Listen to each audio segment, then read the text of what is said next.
சங்கர், ஜெனரலாவே நம்ம ஷோல வந்து பெண்களுக்கான பிரச்சனைகள் பத்தி நிறைய பேசியிருக்கோம். கண்டிப்பா. அண்ட் குழந்தைகளுக்கான பிரச்சனைகள் பத்தி கூட பிரத்யேகமா அதுக்குன்னே ஒரு ஷோல ஃபுல்லா பேசியிருக்கோம். ஆண்களுக்குன்னு பேச மாட்டேங்கிறீங்க. அதுக்கு தான் நான் இங்க வரேன். இப்போ ஆண்களுடைய மனசை நான் நிறைய புரிஞ்சு வச்சிருக்கேன்றது நிறைய பேர் சொல்றாங்க. ஆனா அவங்களுடைய ஹெல்த்தை எந்த அளவுக்கு புரிஞ்சு வச்சிருக்கேன் அப்படின்றத பத்தி நம்ம பேசணும்ல. சொல்லுங்க கேட்போம். ஜெனரலாவே ஆண்களுக்குன்னு பிரத்யேகமா ஹெல்த் இஷ்யூஸ் இருக்கு அப்படின்னு சொன்னாலே நிறைய பேர் ரொம்ப ஆச்சரியமா பாக்குறாங்க. அந்த மாதிரிலாம் இருக்கா? ஜெனரல் பிசிஷியன் கிட்ட தானே போனோம் அப்படின்லாம் வந்து சொல்றாங்க. ஆனா அப்படி கிடையாது. ஆண்களுக்குன்னு பிரத்யேகமா பல ஹெல்த் இஷ்யூஸ் இருக்கு. அதை பத்தி நம்ம நிறையவே தெரிஞ்சுக்க போறோம் இன்னைக்கு ஷோல. இப்போ அவங்களுடைய லைஃப் ஸ்பேனை 10 இயர்ஸா நம்ம பிரிச்சுக்கிறோம். அவங்கன்னு சொல்லாதீங்கம்மா. உங்க லைஃப் ஸ்பேனை நம்ம 10 இயர்ஸா பிரிச்சுக்கிறோம்னு வைங்களேன். ஸோ ஸ்டார்டிங் ஃப்ரம் சைல்ட்ஹுட், அதாவது ஆண் குழந்தைகள், அதுக்கப்புறம் டீனேஜ்ல இருக்கக்கூடிய ஆண்கள், நீங்க இல்ல டீனேஜ்ல இருக்கக்கூடிய ஆண்கள், அப்புறம் முதியவர்கள். ஸோ முதியவர்கள். ஸோ இப்படி 10 வயசா நம்ம வந்து வருஷமா பிரிச்சுக்கிட்டோம்னு வச்சுக்கோங்களேன். ஒவ்வொரு ஏஜுக்கு தகுந்த மாதிரியான ஹெல்த் இஷ்யூஸ் வருது. அண்ட் அது மட்டும் இல்லாம ஸ்டெம் செல் தெரப்பி அப்படின்னு சொல்லிட்டு இப்ப பரவலா பேசுறாங்க. இது எந்த வகையில வந்து ஆண்களுக்கு பயனுள்ளதா இருக்கு? ஃபர்ஸ்ட் ஸ்டெம் செல் தெரப்பினா என்ன அப்படின்றத நம்ம தெரிஞ்சுக்கணும். அண்ட் ஆண்ட்ராலஜி மருத்துவத்துறையில இது எந்த அளவுக்கு யூஸ்ஃபுல்லா இருக்கு அப்படின்ற பத்தி தெரிஞ்சுக்கிறதுக்காக இன்னைக்கு நம்ம நிகழ்ச்சிக்கு ஒரு சிறப்பு விருந்தினர் வந்திருக்காரு இல்லையா? எஸ், அதாவது இத பத்தி தெளிவா எக்ஸ்பிளைன் பண்றதுக்காகவே ஒரு சிறப்பான மருத்துவர் நம்ம ஸ்டுடியோஸ்க்கு வந்திருக்காரு. உண்மையிலேயே வெரி ஹாப்பி. இவரை பத்தி சொல்லணும்னா நிறைய விஷயங்கள் சொல்லலாம். இவர் ஆண்கள் நல சிறப்பு மருத்துவர், வேர்ல்ட் அசோசியேஷன் ஆஃப் செக்ஸாலஜியின் செக்ஷுவல் ரைட்ஸ் கமிட்டி உறுப்பினர், இந்தியன் அசோசியேஷன் ஆஃப் செக்ஸாலஜியின் சேர்மன். அது போக டாக்டர் எம்ஜிஆர் மருத்துவ பல்கலைக்கழகம் இருக்கு இல்லையா, அங்க சிறந்த மருத்துவர் விருது வாங்கியிருக்கிறாரு. ஆண்களுடைய உடல் நலம் குறித்து ஏகப்பட்ட புக்ஸ், அப்புறம் ஆய்வு கட்டுரைகள் ஏகப்பட்டது எழுதியிருக்கிறாரு. ஆண்களுக்குன்னு பிரத்யேகமா மருத்துவமனைகள் நடத்தி வர்ற ஆண்ட்ராலஜிஸ்ட் டாக்டர் டி காமராஜ் அவர்கள். Let's welcome doctor D Kamaraj. வணக்கம் சார். ஆக்சுவலி வந்து இப்போ எனக்கு ஃபர்ஸ்ட் எடுத்த உடனே ஒரு கேள்வி, இவ்வளோ விஷயங்கள், இவ்வளோ சிறப்புகள் உங்களை பற்றி அவர் சொன்னார். இப்போ பெண்கள் அப்படின்னா கைனகாலஜிஸ்ட் இருக்காங்க. இப்போ ஆண்களுடைய மருத்துவம், அவங்களுடைய ஹெல்த் அப்படின்னு சொல்லும்போது நீங்கள் இருக்கீங்கன்னு சொல்கிறாங்க. ஸோ ஆண்ட்ராலஜிஸ்ட் அப்படின்னா என்ன சார்? உங்களுடைய துறை பற்றி சொல்லுங்கள். 1800களில் மெடிசனில் முதலாக ஒரு சிறப்பு துறைனா பெண்கள் துறை தான் முதலாக ஆரம்பிக்கப்பட்டது. பெண்களுக்கான சிறப்பு துறை கடைசியாக ஆரம்பிக்கப்பட்டது, சமீப காலத்துக்கு முன் ஆரம்பிக்கப்பட்டது ஆண்களுக்கான. கடைசியாக தான் நம்ம வரோமா? ஆண்கள் அப்படின்னா ஸ்பெசிஃபிக்கான சில பிரச்சனைகள், 2 பேருக்கும் வர்றதை தவிர ஒரு சில ஸ்பெசிஃபிக்கான பிரச்சனைகள் இருக்குது. பிறந்த உடனேயே பிரச்சனை இருக்கும். விந்துப்பைகள் வந்து வயிற்றில் உருவாகுது, அது கீழே இறங்கி விந்துப்பைகள் கீழே இருக்கணும். அப்படி இல்லாமல் வயிற்றிலேயே தங்கிடுச்சுன்னா அந்த குழந்தைகள் பின்னால் நிறைய பிரச்சனைகள். அவங்க ஆண்மை உள்ள மீச தாடி வளராது, பல்வேறு உயிரணுக்கள் இல்லாமல் இருக்கலாம். இப்படி பல்வேறு குறைபாடுகளோடு அந்த குழந்தைகள் இருக்கும். அதை கண்டறியணும். உடனே கண்டறிந்து ஒரு 2 வயதுக்குள்ளே அறுவை சிகிச்சை செய்து அந்த பைகளை கீழே இறக்கி வச்சிடணும். அது முதல் 10 வருடங்களில் பார்க்க வேண்டியது. 2வது 10 வருடங்களில் நம்ம நிறைய பேச வேண்டிய விஷயம்னா குட் டச் பேட் டச் சொல்லிக் கொடுக்கணும் குழந்தைகளுக்கு. அதில் தான் நிறைய குழந்தைகள், ஆண் குழந்தைகள் பாதிக்கப்படாதுன்னு நினைக்கிறாங்க. 64% பெண் குழந்தைகள் இந்த மாதிரி பாலியல் தொந்தரவுக்கு ஆளாகிறாங்க. 53% ஆண் குழந்தைகளும் இந்த மாதிரி தொந்தரவுக்கு ஆளாகிறாங்க. அதே ஒன்று. அடுத்து விந்துப்பைகள் அந்த திருகப்படலாம். அது நிறைய பேருக்கு தெரியாது. அதில் வலியும் கொஞ்சம் வீக்கம் இருக்கும். அப்படியே விட்டுருவாங்க. ஒரு நாள் 2 நாள் விட்டுட்டாங்கன்னா அந்த விந்துப்பைகளை அகற்ற வேண்டியது இருக்கும். அது உயிரிழந்து போயிடும், அகற்றணும். ஆரம்பத்தில் கண்டுபிடிச்சா அதை டோட்டலாக சரி செய்ய முடியும். அடுத்ததாக விந்துப்பைகளை அடிபடலாம். கிரிக்கெட் விளையாடுவோம், எல்லோரும் விளையாண்டுருப்போம். பந்து விளையாடும்போது அடிபட்டதுன்னா கடுமையான பிரச்சனைகள் வரும், வீக்கம் வரும், பல்வேறு பிரச்சனைகள் இருக்குது. அடுத்ததாக மார்பகங்கள் ஆண்களுக்கு பெருசாகலாம். அது அவங்களால எல்லாரையும் போல் விளையாட முடியாது. பல்வேறு ஒரு ஸ்விம்மிங் பூல் போய் ஷர்ட்டை கழட்ட முடியாது, இப்படி இருக்கும். ஒரு 20லேருந்து 30 வயது அப்படின்னு எடுத்துக்கிட்டிங்கன்னா விந்துப்பைகளில் வரக்கூடிய கேன்சர் ரொம்ப முக்கியமான ஒரு பிரச்சனையாக இருக்கும். அதே மாதிரி அன்கன்சுமேட்டட் மேரேஜ்னு ஒரு ஸ்பெஷல், கல்யாணம் ஆன உடனே வரக்கூடிய சில பிரச்சனைகள் இருக்குது. அதில் விவாகரத்துக்கள் ரொம்ப அதிகம். அடுத்து 30லேருந்து 40 அப்படின்னா குழந்தையின்மை. அதில் ஆண்களுக்கான பிரச்சனைகள், உயிரணுக்களே இல்லாத ஆண்கள், உயிரணுக்கள் மிக குறைவாக இருக்கிற ஆண்கள், இப்படி போகும். 40லேருந்து 50ன்னா பாலியல் பிரச்சனைகள். ஆண்களுக்கு கிட்டத்தட்ட 40லேருந்து 70க்குள்ளே ஆண்களுக்கு ஒரு முறையாவது இந்த பிரச்சனை வந்துடும். இது ஒரு முக்கியமானது. 50லேருந்து 60 அப்படின்னு நீங்கள் எடுத்துக்கிட்டிங்கன்னா ப்ராஸ்டேட் சுரப்பின்னு இருக்குது. அது மிகப்பெரிய பிரச்சனையாக மாறும். ஒரு வால்நட் மாதிரி இருக்கும், சிறுநீர் பைக்கு கீழே இருக்கும், அது வீங்கி போயிட்டுருக்கும். 60லேருந்து 70 வயதில் ப்ராஸ்டேட் கேன்சர் வர்றதுக்கான வாய்ப்புகள் அதிகம். இப்படி வாழ்நாள் முழுவதும் ஆண்களுக்குன்னு பிரத்யேகமான பிரச்சனைகள் இருக்குது. இதை நாம் கண்டறிந்து ஆரம்பத்தில் கண்டறிந்தோன்னா எளிமையாக குணப்படுத்த முடியும். கண்டறிய தவறுனா கடுமையான பின்விளைவுகள் இருக்கும். சார், ஒரு ஆணா நீங்க சொல்றதை பார்த்தோம்னா எனக்கே அப்படியே பக்குன்னு இருக்குது. இவ்வளோ பிரச்சனைகள் ஆண்களாகிய நமக்கு இருக்குதா அப்படின்ட்டு. இப்போ நீங்க பேசும்போது நடுவில் ஒரு விஷயம் சொன்னீங்க, இந்த சிறுவர்கள் கிரிக்கெட் விளையாடும் போது அடிபடுறது அப்படின்னு ஒரு விஷயம் சொன்னீங்க இந்த விந்து பைகளில். ஸோ அப்படி படுறதுனால அதை கவனிக்காம விட்டுட்டா என்னென்ன பிரச்சனைகள் வரக்கூடும்? விந்து பைகள் திருகப்படலாம். திருகப்படும் போது இரத்த நாளங்கள், இப்போ கழுத்தை திருகிற மாதிரி இரத்த நாளங்கள் நேரடியாக விந்து பைகளுக்கு போய்கிட்டு இருக்கும். அது அடைபட்டுதுன்னா விந்து பைகள் முழுமையாக அகற்ற வேண்டியது இருக்கும். 1.5 நாள் கழித்து கண்டுபிடிச்சி பண்ணோன்னா அகற்றணும். விந்து பையில் அடிபட்டுறதுன்னா விந்து பை வீங்கி அது செயலிலிருந்து போகலாம், அப்படியே அப்சார்ப் ஆகிடும் பாடியிலே. ஒரு விந்து பை அகற்ற வேண்டியது இருக்கும். ஒரு விந்து பை அகற்றும் போது அவர்களுக்கு ஏகப்பட்ட பிரச்சனை வரும். இன்னொரு விந்து பையும் அதனால் பாதிக்கப்படலாம். விந்து பைக்கு எதிர் உயிரி தோன்றி இன்னொரு விந்து பையும் பாதிக்கப்படலாம். அப்போ பின்னால் குழந்தை பிறப்பு, அவர்களுக்கு வேண்டிய தாடி மீசை வளர்கிறது, பல்வேறு ஆண்களுக்குரிய சிறப்பு உறுப்புகள் வளர்கிறது எல்லாமே பாதிக்கப்படலாம் அவங்களுக்கு. அதனால் ஆரம்பத்தில் அதை கண்டறிகிறது ரொம்ப ரொம்ப முக்கியம். கிரிக்கெட் கார்க் பால் மாதிரி வச்சு விளையாடும்போது கண்டிப்பாக இவர்கள் கார்டு யூஸ் பண்ணிக்கணும். அதுக்கான ப்ரிவென்ஷன் எல்லாம் யூஸ் பண்ணிக்கணும். சார், இப்போ லைஃப் ஸ்டைல் ஹேபிட்ஸுங்கிறது எல்லாருக்குமே முன்னே இருந்த மாதிரி இல்லை, மாறிடுச்சு. ஸோ ஆண்களினுடைய எந்த விதமான லைஃப் ஸ்டைல் ஹேபிட்ஸ்னுடைய மாற்றத்தினால மலட்டுத்தன்மை ஜாஸ்தி ஆகுது? ஆண்களுக்கு ஒன்று ஸ்மோக்கிங், ஆல்கஹால், மது அருந்துறது, சிகரெட்டு ரெண்டுமே நேரடியாக விந்தினுடைய டிஎன்ஏயை பாதிக்கும். அதே மாதிரி டைட் ஜீன்ஸு, டைட் அண்டர்வேர் போடுறது, செல்ஃபோன் பேன் பாக்கெட்டில் வைக்கிறது, லேப்டாப் மடி மேலே வச்சு மணிக்கணக்கில் வேலை செய்கிறது, இதெல்லாம் தெர்மல் எலக்ட்ரோ மேக்னெட்டிக் கதிர்கள்னால விந்தணுக்களை ரொம்ப குறைக்கும். அதே மாதிரி சுடு தண்ணியில் ரெகுலராக குளிக்கிறது. சுடு தண்ணியில் ரெகுலராக குளித்தாங்கன்னா விந்தணுக்கள் வெகுவாக குறைகிறதுன்னு நிறைய ஆய்வுகளில் சொல்லியிருக்காங்க. ஏன்னா இந்த விந்துப்பைகள் கீழே தனியாக இருக்கிறதுக்கு காரணமே பாடி சூட்டை விட 2 டிகிரி கம்மியாக இருக்கணும். நம்ம ரெகுலராக ஹாட் வாட்டரில் குளிச்சுக்கிட்டு இருந்தோம்னா சூடு அதிகமாகி விந்து உற்பத்தி நின்று போயிடும். அதே மாதிரி நல்ல டெம்பரேச்சர், ஜுரம் அடிச்சதுனாலும் விந்தணுக்கள் உற்பத்தி வெகுவாக பாதிக்கப்படும். அண்ட் டாக்டர், ஸ்டார்டிங்கில் நீங்கள் சொன்னீங்க இந்த கைனகோமாஸ்டியா அப்படிங்கிற ஒரு விஷயத்தை பற்றி. சிறுவர்களுக்கு இந்த மார்பகம் பெருசாக இருக்கிறது, அதனால் அவங்களுக்கு கான்ஃபிடன்ஸ் குறையும், மன ரீதியான பல பிரச்சனைகளை ஏற்படுத்தும் அப்படின்னு. ஸோ இது அந்த அளவுக்கு அவங்களுக்கு பாதிக்குது அப்படின்னா இதுக்கான சொல்யூஷன் இருக்கா? கண்டிப்பாக இதை சரி செய்ய முடியும். ஒன்று ஒரு 10% பேருக்கு ஆண் ஹார்மோன் கொடுக்கறதன் மூலமாக இது குறையுதுன்னு ஆய்வுகளில் சொல்லியிருக்காங்க. டெஸ்டோஸ்டெரான் ஹார்மோன் கொடுக்கறதுனால. ஆனால் பெரும்பாலும் அறுவை சிகிச்சைகள் துல்லியமாக இதை சரி பண்ணிடும். அந்த மார்பகங்களில் பால் சுரப்பிகள் உருவாகியிருக்கும். ஒரு 13 வயதில் பெண்களுக்கு மாதிரி ஆண் குழந்தைகளுக்கும் வளரும். சில குழந்தைகளுக்கு ரொம்ப பெரிதாக வளர்ந்துருக்கும், கொழுப்பும் அங்கே சேர்ந்துருக்கும். இதை ரெண்டையும் நம்ம ரிமூவ் பண்ணிவிட்டு அந்த ஆண்களுக்கு இயல்பாக இருக்கிற மாதிரியாக ஃப்ளாட்டாக மார்பகங்களை கொண்டு வர முடியும். இது அறுவை சிகிச்சையின் மூலம் முடியும். பொதுவாக இந்த அறுவை சிகிச்சைகள் ஒரு 22 வயதுக்கு அப்புறம் பண்ணுவாங்க. ஏன்னா ஒரு முறை பண்ண பிறகு திரும்ப வர்றதுக்கும் ஒரு சின்ன வாய்ப்பு இருக்கிறதுனால ஒரு 22 வயதான பிறகு பண்ணிடுவாங்க. வாழ்நாள் ஃபுல்லாக அவங்களுக்கு அந்த கைனகோமேஷியா பிரச்சனையிலேருந்து வெளியே வந்துடலாம். சார், இப்போ வயதான ஆண்கள் 50லேருந்து ஒரு 70 வயதுக்கு இருக்கிற ஆண்களுக்கு இந்த ப்ராஸ்டேட் பிரச்சனை அப்படின்னு சொன்னீங்க. இந்த ப்ராஸ்டேட் கிளாண்டுடைய செயல்பாடுகள் என்ன, அதனால் என்னென்ன பிரச்சனைகள் வருது, எப்படி இதெல்லாம் வருது? ப்ராஸ்டேட் ஆண்களுக்கு மட்டுமே உள்ள ஒரு பிரத்யேகமான ஆர்கன். அது ஒரு வால்நட் மாதிரி இருக்கும். சிறுநீர் பைக்கு கீழே அது இருக்கும்.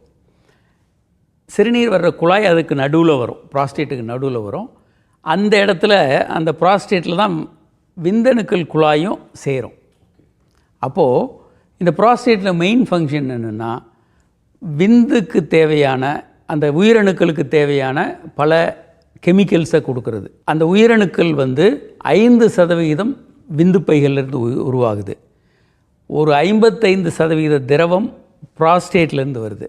இன்னொரு 40-45% திரவம் வந்து செமைனல் வெசைக்கிள்லேருந்து வருது. அப்போ ப்ராஸ்டேட் வந்து ரொம்ப ஒரு முக்கியமான பணி. அந்த விந்து திரவம், அதற்கான pH, அது உறையிறது, மறுபடியும் நீர்த்து போகிறது, இப்படி பல செயல்பாடுகளுக்கு இந்த ப்ராஸ்டேட் ஒரு முக்கியமான கருவி. ஆனால் வயதான பிறகு இந்த ப்ராஸ்டேட் பெரிதாக வீங்கும். அப்போ வீங்கும்போது என்ன ஆகும்னா, அது நடுவில் போகக்கூடிய சிறுநீர் பாதையில் சுருங்கும், அடைப்பு வரும். அப்போது வயதான பிறகு அவங்க பாத்ரூம் போகிறது உட்கார்றது, பாத்ரூம் போகிறது உட்கார்றது, இதுவே ஒரு மிகப்பெரிய பிரச்சனையாக மாறிடும். அப்போது அந்த ப்ராஸ்டேட்டை வந்து ஒன்று அறுவை சிகிச்சை செய்து எடுக்கணும், இல்லை நல்ல மருந்துகள் இருக்குது. அதை கண்டறியறதுக்கு 3 வகையான டெஸ்ட் இருக்குது. ஒன்று வந்து ரத்தத்தில் PSA, prostate specific antigen test எடுக்கலாம். அது அளவுக்கு கொஞ்சம் அதிகமாக இருந்ததுன்னா அந்த நோய் இருக்குது, எடுத்துக்கலாம். டாக்டர்கள் வந்து விரல் வைத்து செக் பண்ணலாம், அதன் மூலமாக ப்ராஸ்டேட் வீங்கியிருக்கான்னு கண்டறியலாம். 3வதாக ஸ்கேன், எந்த டைப் ஸ்கேன் எடுத்தாலும் ப்ராஸ்டேட்டோட சைஸ் அளவு பெரிதாக இருக்கா, எப்படி வீங்கியிருக்குன்னு தெரியும். இது ரொம்ப முக்கியமானது. ஏன் அப்படின்னா, ப்ராஸ்டேட் வீக்கம் வர்றவங்களுக்கு அதை கண்டறிந்து சரி செய்யணும், இல்லைன்னா அவங்களுக்கு வாழ்க்கை ரொம்ப துன்பமாக மாறிடும். 2வது, இந்த வீக்கம் சில நேரங்களில் ஒரு 60-70 வயதுக்கு மேலே கேன்சராக மாறலாம். பொதுவாக ப்ராஸ்டேட் வீங்குனா அவங்களுக்கு கேன்சராக அது மாறுறது இல்லை. 95% பேருக்கு மாறுறதில்லை. மிக குறைந்த பேருக்கு ப்ராஸ்டேட் வீக்கமும் கேன்சரும் ஒன்றாக வர வாய்ப்பு இருக்குது. அதனால் எப்படி இருந்தாலும் ப்ராஸ்டேட் வந்து நம்ம கவனத்தில் கொள்ளணும். ஆண்கள், வயதான ஆண்கள் திரும்ப திரும்ப அந்த செக்கப் பண்ணிக்கணும். நம்ம ஆண்கள் டாக்டர்கிட்டே போக மாட்டாங்க. போனாலும் வெயிட் பண்ணி பார்க்குறதெல்லாம் ஒரு ப்ரெஸ்டீஜ் ப்ராப்ளம் மாதிரி இருக்கும், போகிறதுக்கு கஷ்டப்படுவாங்க. கண்டிப்பாக மருத்துவர்களை பார்க்கணும், இந்த செக்கப் ரெகுலராக பண்ணணும். அது ஆரம்ப காலத்தில் ப்ராஸ்டேட் கேன்சர், இந்த ப்ராஸ்டேட் வீக்கத்தெல்லாம் கண்டுபிடிச்சோன்னா குணப்படுத்தி மிகப்பெரிய அளவில் தரமான வாழ்க்கையை வாழ முடியும். பட் இதை வந்து இனிஷியல் ஸ்டேஜ்லேயே கண்டறியறதுக்கான ஏதாவது டெஸ்ட் இருக்கா, இல்லை சிம்டம்ஸ் மூலியமாக நம்ம கண்டுபிடிக்க முடியுமா? கண்டறியலாம். அவங்களுக்கு வந்து ஒன்று அணுறுப்பில் எரிச்சல், சிறுநீர் போகும்போது எரிச்சல், சிறுநீர் முழுமையாக கழிக்க முடியாமல் இருக்கிறது, திரும்ப திரும்ப சிறுநீர் போகிறது, சில நேரங்களில் அந்த வலி இருக்கும், எரிச்சல் வலி எல்லாம் இருக்கும். சிறுநீர் போகும்போது ஆணுறுப்பில் கொஞ்சம் எரிச்சல் இருக்கலாம். இப்படி ஏதாவது ஒன்று இருந்தாலே இவங்க கண்டிப்பாக மருத்துவரை பார்க்கணும். அதை தவிர ஆண்கள் வந்து ஒரு 40 வயதிற்கு அப்புறம் கண்டிப்பாக மருத்துவர்களை பார்த்து இந்த செக்கப்லாம் எடுக்கணும். PSA வந்து அட்லீஸ்ட் 2 வருடங்களுக்கு ஒரு முறையாவது எடுக்கணும். அந்த ப்ராஸ்டேட் அந்த உறுப்புகளை ஒரு செக்கப் பண்ணிக்கிறதும் கண்டிப்பாக அவசியம். அதுதான் ஆரம்ப கட்டத்தில் கண்டுபிடிக்கிறதுக்கு எளிமையான வழி. டாக்டர், இப்போ இந்த துறையில் நீங்கள் பயங்கரமாக சாதிச்சுக்கிட்டு இருக்கீங்க, ரொம்ப பிரபலமாக இருக்கீங்க. இந்த ஸ்டெம் செல்ஸ் தெரப்பி பற்றி ஒரு விஷயம் சொன்னீங்க. ஸ்டெம் செல் தெரப்பின்னா என்ன, அது எதுக்கெல்லாம் பயன்படுது, முக்கியமாக இந்த துறையில் எதுக்கெல்லாம் பயன்படுது? கிட்டத்தட்ட இது ஒரு லேட்டஸ்ட்டாக வந்த துறை. இதுக்கு 2 நோபல் பிரைஸ் இப்போ வாங்கியிருக்கிறாங்க. இது வந்து ஆரம்ப காலத்தில் கருமுட்டை விந்தணு, அந்த கரு ரெண்டும் சேர்ந்து கருவாகுது இல்லையா, அந்த கருவிலேருந்து உண்டு பண்ணாங்க. அதனால் உலகம் முழுவதும் பல எதிர்ப்பு இருந்தது, ஒரு உயிரை கொண்டு நீங்கள் ஸ்டெம் செல் பண்ணுறீங்கன்னு. அதற்கப்புறம் எலும்பு மஜ்ஜையிலேருந்து எடுத்தாங்க. பல்வேறு வகையிலையும் இப்போ எடுக்க முடியும். வயிற்றில் இருக்கக்கூடிய கொழுப்பு நமக்கு தேவையில்லை, தொப்பை ரொம்ப தேவையில்லைன்னு எல்லாரும் நினைக்கிறோம். யாராவது கொழுப்பு எடுத்துட்டாங்கன்னா நல்லதுன்னு நினைக்கிறோம். இந்த தேவையற்ற கொழுப்பிலிருந்து 500 மடங்கு அதிகமான ஸ்டெம் செல்களை தயாரிக்க கண்டுபிடிச்சாங்க. ஸோ இப்போ வயிற்றிலேருந்து கொழுப்பு எடுத்து அந்த ஸ்டெம் செல்களை பிரித்தெடுத்து அதை பயன்படுத்தலாம். என்னென்ன இடத்துக்கு, உச்சி முதல் உள்ளங்கால் வரை எல்லா விஷயத்துக்கும் பயன்படுத்தும். ஆண்ட்ராலஜியில் எதுக்கு நாங்கள் பயன்படுத்துகிறோன்னா, இந்த ஆண்மை குறைவுக்கு இதை பயன்படுத்த முடியும். இதிலிருந்து அவங்க பெருமளவுக்கு சரியாக முடியும். அடுத்ததாக விந்தணுக்களே இல்லாதவர்களுக்கு ஸ்டெம் செல்களை விந்து பையில் இன்ஜெக்ட் பண்ணி விந்தணுக்களை உருவாக்க முடியும். சாண்டியோகா யூனிவர்சிட்டியில் ஸ்டெம் செல்களை வச்சு செயற்கையாக லேபில் வந்து விந்து உருவாக்கியிருக்காங்க, ஒருத்தருடைய விந்தை உருவாக்கியிருக்காங்க. அந்த டெக்னாலஜி இன்னும் அவங்க முழுமையாக வெளியே விடலை. ஆனால் நம்ம என்ன பண்ணலாம்னா, ஸ்டெம் செல்களை விந்து பையில் செலுத்தி விந்து உருவாக்கலாம், அவங்க உற்பத்தியை அதிகப்படுத்தலாம். அடுத்ததாக வேறு குழந்தையின்மை சிகிச்சையில் வந்து கர்ப்பப்பை வீக்காக இருக்கிறவங்க, பிரச்சனை இருக்கிறவங்களுக்கு கர்ப்பப்பையில் செலுத்தி கர்ப்பப்பையை கருத்தரிக்கிறதுக்கு ஏதுவாக மாற்றலாம். அதனால் அது எல்லா வாழ்க்கையில் பல மாற்றங்களை கொண்டு வர, அதிசயங்களை கொண்டு வர்றதுக்கு இருக்குது. நீங்க ஆரம்பத்திலேயே சொன்னீங்க குட் டச் பேட் டச் வந்து பேரண்ட்ஸ் வந்து சொல்லிக் கொடுக்கணும் அப்படின்னு சொல்லிட்டு இன்னைக்கு காலகட்டத்தில் குழந்தைகளுக்கு, அதாவது ஆண் குழந்தைகள் பெண் குழந்தைகள், இவங்க 2 பேருக்குமே வந்து இந்த செக்ஸ் எஜுகேஷன் எந்த ஏஜ்லேருந்து கரெக்டாக சொல்லணும், முக்கியமாக வந்து பேரண்ட்ஸ் வந்து எந்தெந்த விஷயங்களை கரெக்டாக சொல்லி தரணும் அப்படிங்கிறத வந்து பற்றி சொல்லுங்கள். ரொம்ப அருமையான கேள்வி. இந்த செக்ஸ் எஜுகேஷன் என்றைக்கும் விட இன்றைக்கு ரொம்ப ரொம்ப அதிகமாக தேவைப்படுது. ஏன் அப்படின்னா, முன்னால் இந்த அளவுக்கு பாலியல் எக்ஸ்போஷர் குழந்தைகளுக்கு இல்லை. இப்போ ஒரு குழந்தைகளுக்கு ஒரு ஆண்ட்ராய்டு ஃபோன் கையில் இருந்தால் பாலியல் படங்களையே அவங்க எளிமையாக பார்க்க முடியும். அவங்க பாலியல் எக்ஸ்போஷர் அவங்களுக்கு வரக்கூடிய வயதுன்னு பார்த்தா ஒரு 13 வயது 12 வயது ஸ்கூல் சில்ட்ரனுக்கு இப்போ பார்க்குறாங்க. ஆண்ட்ராய்டு ஒரு ஸ்கூலில் ஒரே ஒரு செல்ஃபோன் இருந்தால் போதும், ரொம்ப ஈஸியாக அவைலபிளாக இருக்குது. எல்லா பக்கங்கள்லையும் திரைப்படங்கள், எல்லா சோஷியல் மீடியாக்கள் மூலமாக பாலியல் தூண்டல்கள் வந்துக்கிட்டே இருக்குது. ஆனால் சரியான விஷயங்களை சொல்லித்தரத்துக்கு பாலியல் தூண்டல்கள் ஒரு பக்கம் அதிகரிச்சுக்கிட்டு இருக்கும்போது எது சரி, நாம் எப்படி நடந்துக்கணும்னு சொல்லித்தரது தான் பாலியல் கல்வி. குழந்தை பிறந்ததுலேருந்தே நம்ம ஆரம்பிக்க வேண்டிதான். ஏன்னா 3 மாத குழந்தையிலிருந்து 80 வயது ஆள் வரைக்கும் எந்த வயதும் பாலியல் சீண்டலுக்கு, தகாத சீண்டல்களுக்கு விதிவிலக்கல்ல. வயதானவங்களுக்கும் நடக்கும். நம்ம சொல்கிறோம் இளம் பெண்களுக்கு தான் இது அதிகம் நடக்குதுன்னு நினைக்கிறோம். ஆனால் வயதான பெண்களுக்கும் கூட, இல்லை பிறந்த 3 மாத குழந்தை, 6 மாத 10 வயது குழந்தை, 5 வயது குழந்தை, விதிவிலக்கே கிடையாது. எல்லா வயதுலேயும் இது நடக்கலாம். அது பல்வேறு ஆபத்தான விளைவுகளை குழந்தைகளுக்கு ஏற்படுத்தும். அப்போது முதல்ல பெற்றோர்களே இதை ஆரம்பிக்கணும். சாதாரணமாக டிவியில் ஒரு ப்ரோக்ராம் அவங்க பார்க்குறாங்க, நாப்கின் பற்றி ஒரு விளம்பரம் வரும்போது அவங்க இயல்பாக சொல்லித்தரலாம். இது மாதவிலக்குன்னா என்ன, இது எதுக்கு. அப்புறம் ஒரு ப்ரெக்னென்ட் உமனை காட்டும்போது இந்த கர்ப்பம் எப்படி ஆகுது, ரொம்ப எளிமையாக குழந்தைக்கு புரிகிற மாதிரி. நம்ம வந்து மற்ற விலங்குகள் கருத்தரிப்பது, பல்வேறு விஷயங்களை, லைஃப் சைக்கிள் எல்லாம் நம்ம சொல்லித்தரோம். ஆனால் மனிதர்களுக்கு எளிமையாக, ஆபாசமாக சொல்ல வேண்டாம், எளிமையாக புரிகிற மாதிரி சொல்லித்தரலாம். அதுக்கப்புறம் ஒரு கட்டத்தில் குழந்தைகளுக்கு வந்து குட் டச் பேட் டச் சொல்லித்தரணும். எது தவறான தொடுதல்கள், எது சரியான தொடுதல். சரியான தொடுதல் அப்படின்னா நான் தாய் தந்தை தொடுறது, ஆசிரியர்கள் தொடுறது, அந்த மாதிரி. பேட் டச்ன்றது நம்ம அந்தரங்க, நம்ம குளிக்கும்போது ஸ்விம் சூட்ஸ் போடுறோம், அந்த ஏரியாக்களை தொடுவது, அது வந்து யார் தொட்டாலும் அது தவறு. டாக்டர்கள், கன்சர்ன்டு நர்சஸ் தவிர வேறு யார் தொட்டாலுமே அது தவறான விஷயம். நோ அப்படின்னு சொல்ல நம்ம கற்றுக் கொடுக்கணும். அது மட்டுமல்ல, அந்த குழந்தைகள் ஒரு இடத்துல கம்ஃபர்டபுளாக இல்லை, அந்த சூழல் ரொம்ப தப்பாக இருக்குது அப்படின்னாலே, அந்த உணர்வு வந்தாலே அவங்க சொல்லிடணும். அந்த இடத்த விட்டு அவங்க ரொம்ப வேகமாக வெளியே போயிட்டு எது பாதுகாப்பாக இருக்கோ, அவங்க டீச்சர்ஸ் இல்லை தாத்தா பாட்டி யார் பாதுகாப்பானவர்களுக்கு அவங்ககிட்ட போயிட்டு அவங்க சொல்லணும், எனக்கு இங்கே சரியாக ஃபீல் பண்ணல நான் அப்படின்னு. ஏன்னா அவங்க தொடுற வரைக்கும் கூட வெயிட் பண்ண வேண்டாம், அந்த உணர்வு வரும்போதே இப்போது சொல்லலாம். அதனால் இந்த விஷயங்களை நம்ம சொல்லித்தரணும். இப்படி சொல்லித்தரலைன்னா என்ன வரும் அப்படின்னா, அந்த குழந்தைகளுக்கு ஒரு குற்ற உணர்வு வரும். எப்படி நடந்து கொள்ளணும்னு தெரியாது. அவங்க சில நேரங்களில் யாராவது மிரட்டினாங்கன்னா அதுக்கு பயந்து போய் அந்த தவறுகளுக்கு உள்ளாகிறதுக்கு வாய்ப்பு இருக்குது. அதே மாதிரி செக்ஸ் எஜுகேஷனில் மது அருந்துறது, சிகரெட் புகைப்பதை பற்றியும் சொல்லித்தரோம். ஃபஸ்ட்டு சிகரெட் வந்து பியர் ப்ரெஷர், நண்பர்கள் வந்து வற்புறுத்தி கொடுப்பாங்க, ஃப்ரீயாக தான் கொடுப்பாங்க. ஆல்கஹாலும் ஃபஸ்ட்டு பெக்கு உங்களுக்கு ஃப்ரீயாக தான் கிடைக்கும். அப்போ இன்னும் அப்படின்னு சொல்லிடணும். எல்லாரும் போகிறது அவங்க பின்னாலே நம்ம போகணும், அவங்க அங்கீகாரத்துக்காக நம்ம போகணுன்றது தவறு. இது தவறான பழக்கங்கள், உடல் நலத்திற்கு தீமையானவை அப்படின்றத நம்ம தெளிவாக முதல்லே சொல்லி கொடுத்துட்டோம்னா குழந்தைகள் அந்த இடத்துல சரியாக இருப்பாங்க, அவங்களுக்கு ரெடியாக இருக்கிறாங்க. யாராவது அவங்கள வற்புறுத்தும் போது நோ அப்படின்னு அவங்களால எளிமையாக சொல்ல முடியும். இப்போ பெண்களுடைய ஹெல்த் பற்றி எல்லாருமே தெரிஞ்சுக்கணும், முக்கியமாக ஆண்கள் தெரிஞ்சுக்கணும் அப்படின்னு சொல்கிற மாதிரி அவங்களுடைய லைஃப் ஸ்டைல் எப்படி இருக்குது, அவங்களுடைய ஹெல்த் இஷ்யூஸ் என்னெல்லாம் வரணும் அப்படின்றத வந்து வீட்டில் இருக்கக்கூடிய பெண்களும் வந்து தெரிஞ்சுக்கணும் அப்படிங்கிறது நாங்கள் இன்னைக்கு வந்து தெரிஞ்சுக்கிறோம். ஆண்களுக்கு எவ்வளோ பிரச்சனைகள் இருக்குது பார்த்தீங்கல்ல, அது எவ்வளோ அழகாக நீங்கள் எக்ஸ்பிளைன் பண்ணீங்க. அதாவது ஒரு பிறந்த குழந்தை, ஒரு ஆண் குழந்தையிலிருந்து வயதான முதியவர்கள் வரைக்கும் என்னென்ன பிரச்சனைகள் இருக்குது, என்னென்ன பிரச்சனைகள் வரலாம், அதுக்கு என்னென்ன சொல்யூஷன்ஸ் அப்படிங்கிறத ரொம்ப தெளிவாக எங்களுக்கு புரிகிற மாதிரி நீங்கள் எக்ஸ்பிளைன் பண்ணீங்க. தேங்க்யூ. அண்ட் இதில் முக்கியமாக செக்ஸ் எஜுகேஷன் பற்றி நான் கேட்ட கேள்விக்கு நீங்கள் சொல்ல பல விஷயங்கள் வந்து டிப்ஸாக மக்களுக்கு போய் சேர்ந்துருக்கும்னு நான் நினைக்கிறேன். ஏன்னா இது ஒரு சீரியஸான ஒரு விஷயமா எடுத்துக்கிட்டு அவங்களுடைய ஒரு அப்ரிங்கிங்கில் வந்து பேரண்ட்ஸ் வந்து டெஃபினட்டாக இதை வந்து ஃபாலோ பண்ணணும், இட்ஸ் அ மஸ்ட் அப்படிங்கிறது வந்து ஆண் குழந்தையாக இருந்தாலும் சரி, பெண் குழந்தையாக இருந்தாலும் சரி அப்படின்னு சொன்னது ரொம்பவே பயனுள்ளதாக இருந்தது.